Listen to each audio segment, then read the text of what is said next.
How can we be free from the pain consuming most people in this world? Do you feel pain? What do you think it is causing it?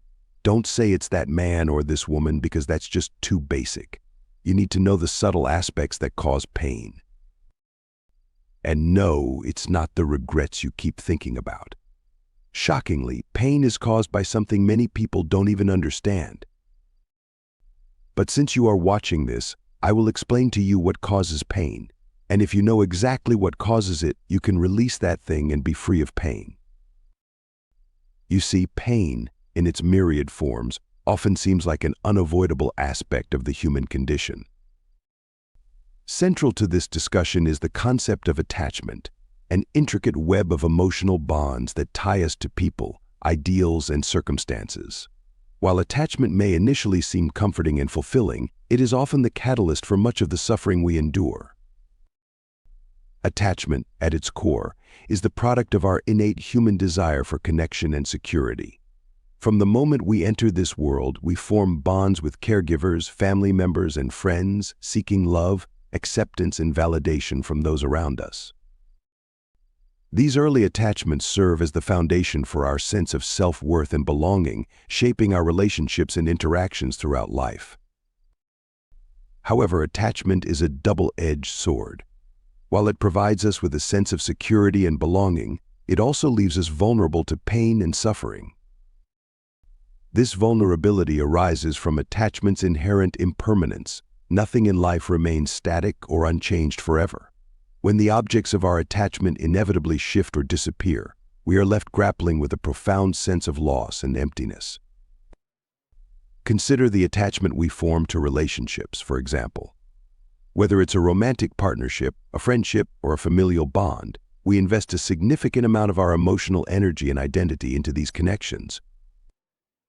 We derive a sense of fulfillment and purpose from our relationships, relying on them to validate our worth and provide us with companionship and support.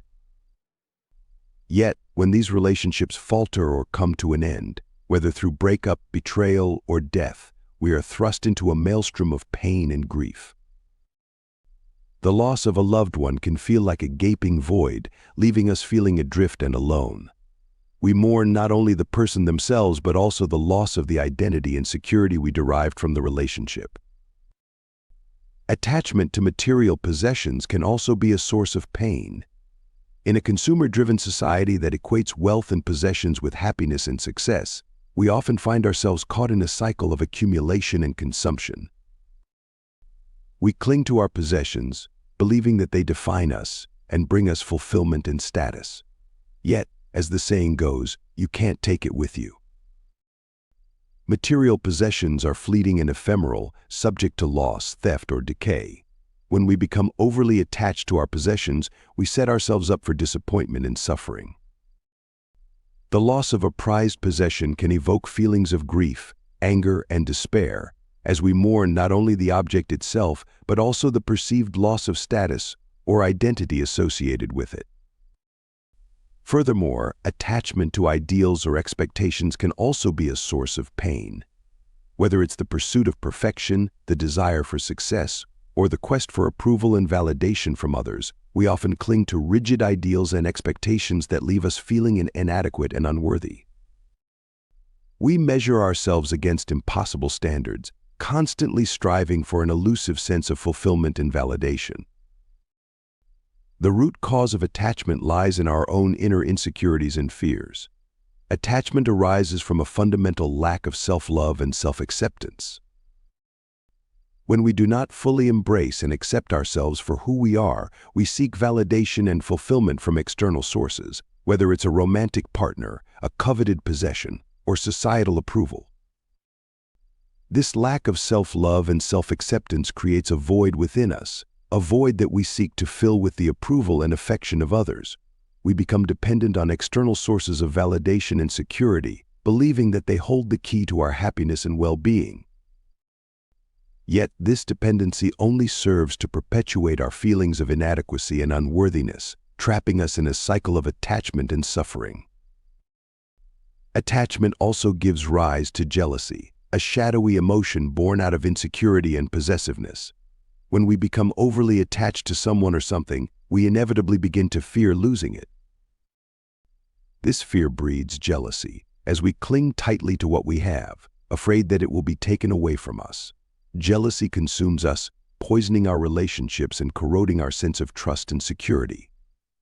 Furthermore, attachment fuels greed, a relentless hunger for more, driven by the belief that our happiness is contingent upon acquiring external possessions or achievements.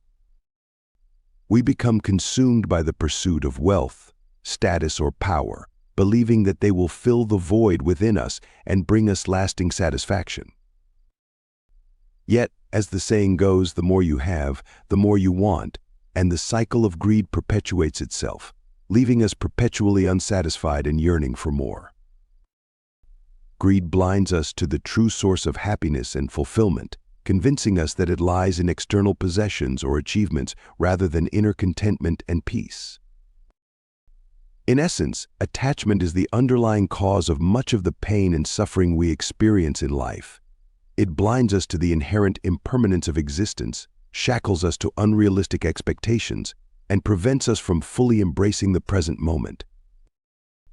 To break free from the cycle of pain, we must train ourselves to let go of attachment, to release our grip on external sources of validation, and find solace in the depths of our own being. Only then can we cultivate true inner peace and contentment, untethered by the fleeting illusions of attachment. Only then can we be free from the pain consuming most people in this world.